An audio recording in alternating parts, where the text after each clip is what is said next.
End of the 10th century. The territory inhabited by Prussian tribes remained one of the few places on the map of Europe where paganism survived. Neighboring Christian monarchs made attempts to Christianize the Prussian tribes, but because of the militancy of the Prussians, these attempts did not bring results. In 997, Polish King Bolesław I sent Bishop Adalbert of Prague to Prussia to convert the local population to Christianity. Adalbert's mission was unsuccessful, as he was almost immediately killed by the Prussians. For 2 centuries, the Polish kings waged continuous wars with the Prussians in an attempt to seize their lands and convert them to Christianity. The Prussian tribes not only effectively defended themselves, but also ravaged the Polish territories. Mazovia and Chelm land, which was part of the Polish kingdom, suffered the most from the Prussian raids. In 1166, the Polish Prince Henry of Sandomierz organized a campaign against the Prussian tribes, but his luck turned away from him. In the battle that broke out with the united army of the Prussian tribes, the Polish army was defeated, and Henry of Sandomierz himself was killed in battle. The Danish king Valdemar II also organized a campaign against Prussian lands, but this campaign ended in failure. If Christian monarchs could put up with the presence of pagans on their borders, then the devastating campaigns of the Prussian tribes forced them to take measures to protect their territories. The Polish lands suffered the most from the warlike Prussian tribes. Prussian raids on Polish territory became more and more large-scale, because of which they became a threat to the existence of the Polish kingdom. In March 1217, Pope Honorius III issued a bull calling for a crusade against the Prussians. In turn, the Prussian tribes also did not waste time in vain, and in the same year made a major campaign in Mazovia and Chelm land, during which more than 300 churches were plundered. The local prince was forced to pay off the Prussians so that they would at least temporarily stop ruining his possessions. In 1219, Polish and German knights, who responded to the call of Pope Honorius III, began to gather in Mazovia. In 1222, the knights were led by Henry II the Pious, under whose leadership they managed to strengthen the castles in the Chelm land and repel another raid of the Prussian tribes. In 1223, most of the Crusaders left the Chelm land and Mazovia, which was immediately taken advantage of by the Prussian tribes. The united army of the Prussian tribes made a major raid, devastating Mazovia and Chelm land, because of which the local Prince Conrad of Mazovia was forced to flee. To resist the raids of the Prussian tribes, Konrad Mazowiecki, together with the Cistercian bishop and missionary Christian of Prussia, organized a knightly order in the fortress of Dobrzyn. A large number of knights from northern Germany were attracted to the ranks of this order, thanks to which in 1227 they managed to oust the Prussians from Chelm land. The joy of the knights was short-lived. Gathering their strength, in 1228 the Prussians organized a new raid. Faced in battle with the united army of the Prussian tribes, the Order of Dobrzyn lost most of its knights and, in fact, ceased to exist. The knights from the Order of Dobrzyn, who survived the battle with the Prussian tribes, received a new base near Gdańsk, where the Order of Calatrava was organized. This order, due to its small number, was not able to effectively deal with the raids of the Prussian tribes. The confrontation with the Prussians was clearly not in favor of the Christian monarchs, but in the end they were lucky. During his stay in Rome, Christian of Prussia met the master of the Teutonic Order Hermann von Salza and asked him for help in the fight against the Prussian tribes. The Teutonic Order was created in Jerusalem on February 6, 1191 from knights of German origin who served in the ranks of the Hospitallers.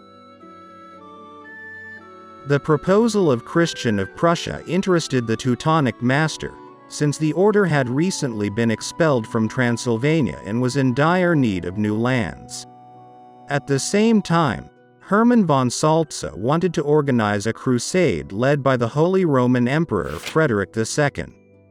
The emperor himself understood that the campaign of the Teutonic Order against the Prussian tribes would help secure the borders of the empire. Therefore, in 1226, Frederick II signed a bull that gave the Teutonic Order complete freedom of action in Prussia. In turn, the Polish kingdom granted the order the Chelm land for temporary possession, and also recognized the right of the order to all the conquered Prussian lands.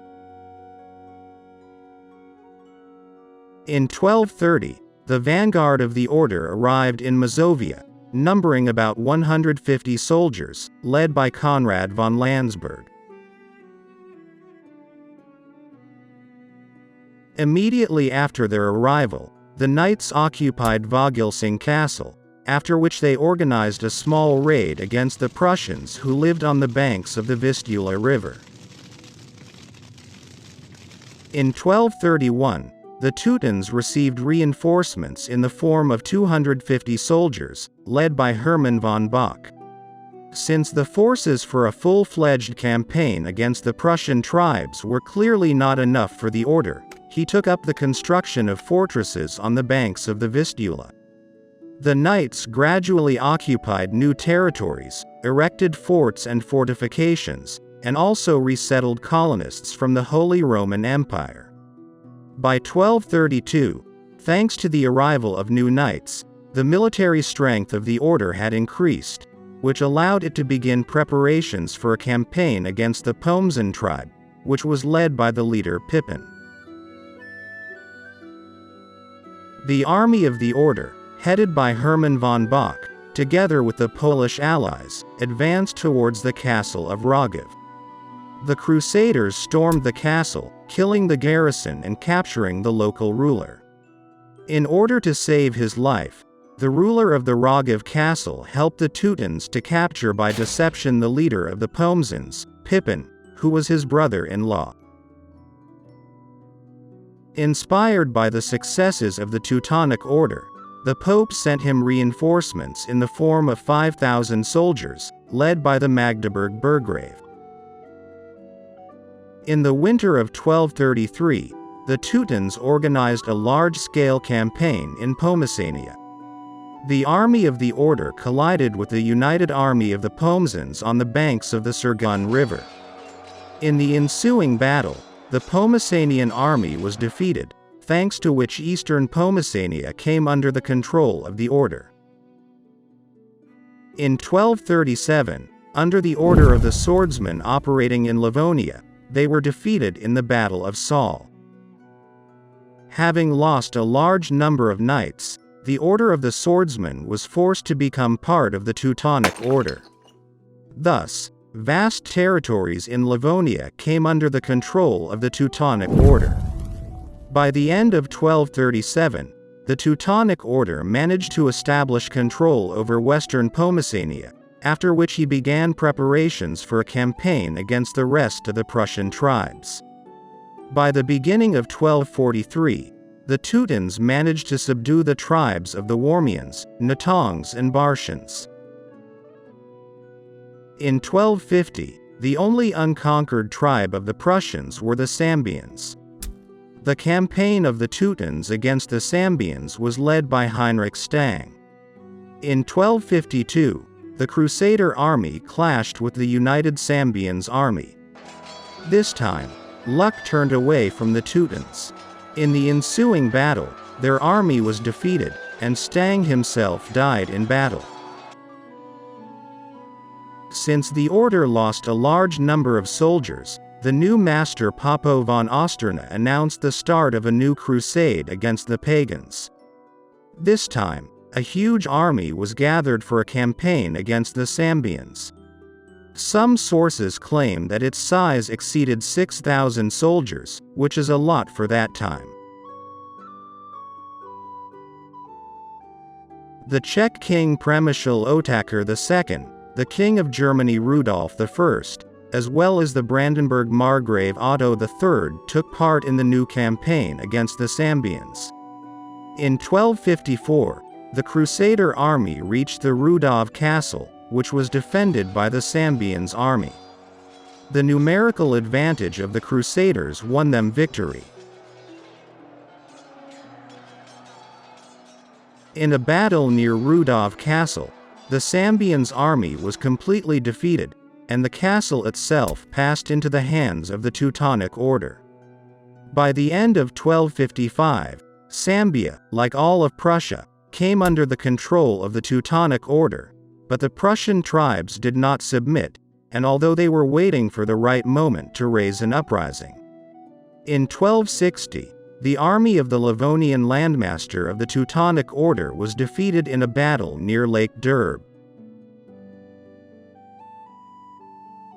Taking advantage of the fact that the Teutons had to transfer a significant part of the troops from Prussia to Livonia, the Prussian tribes revolted. The remaining forces of the order in Prussia were clearly not enough to suppress the uprising, so the Teutonic detachments concentrated on the defense of the main fortresses. Very soon, the Teutonic Order received serious reinforcements in the form of a large number of German knights. In January 1261, the Teutonic army, led by Count von Raeder, set out to suppress the uprising in Netanya. In order to cover as much territory as possible, it was decided to divide the army into two parts. The army led by von Raeder remained in the camp near the village of Pokarvis and began to wait for the return of the second part of the army from the raid. This was taken advantage of by the Natong army, which was led by Hercus Mantus. The attack of the Natongs on the Teutonic camp began on January 22, 1261. Although the Crusaders were taken by surprise, they were able to form battle formations and put up fierce resistance. Gathering their strength, the Teutons made an attempt to break out of the encirclement. The fierce attack of the Teutons forced the Natong detachments to move back, but very soon they managed to regroup and push the knights back to the camp. The bloody battle lasted for several hours, but the numerical advantage of the Natongs allowed them to begin to push the Teutonic knights. By the time the resistance of the knights began to weaken, the second part of the Teutonic army approached the camp. The Crusaders defending in the camp were inspired by the arrival of their comrades and began to fight even more fiercely. In turn, the commander of the second part of the Teutonic army, having reached the outskirts of the camp and assessing the strength of the enemy, realized that the battle had already been lost. He decided to save the remaining army in order to retreat. Very soon, after the second part of the Teutonic army left the vicinity of the camp, the resistance of its defenders was broken. Most of the captured knights were executed or sacrificed to the pagan gods. Having lost most of its army, the Teutonic Order was forced to focus on the defense of the main fortresses. Small castles and forts, left practically without garrisons, were quickly captured and burned by the rebellious Prussians. The order was drained of blood, but at the same time fought desperately to keep their main fortresses in Prussia.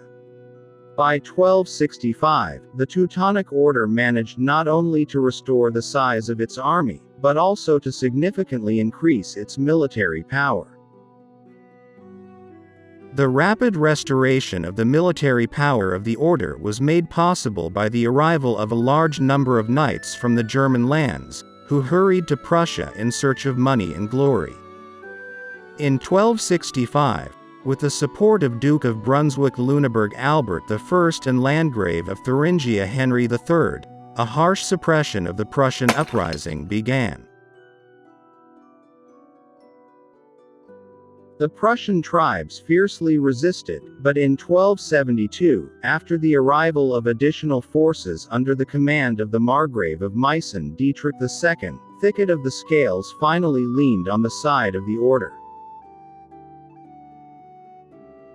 By the end of 1274, the uprising was brutally suppressed, and all of Prussia was under the control of the Teutonic Order. The Prussian tribes rebelled twice more in 1286 and 1295, but they could not get rid of the power of the order. If you liked this video, be sure to subscribe to my channel. Let's explore history together.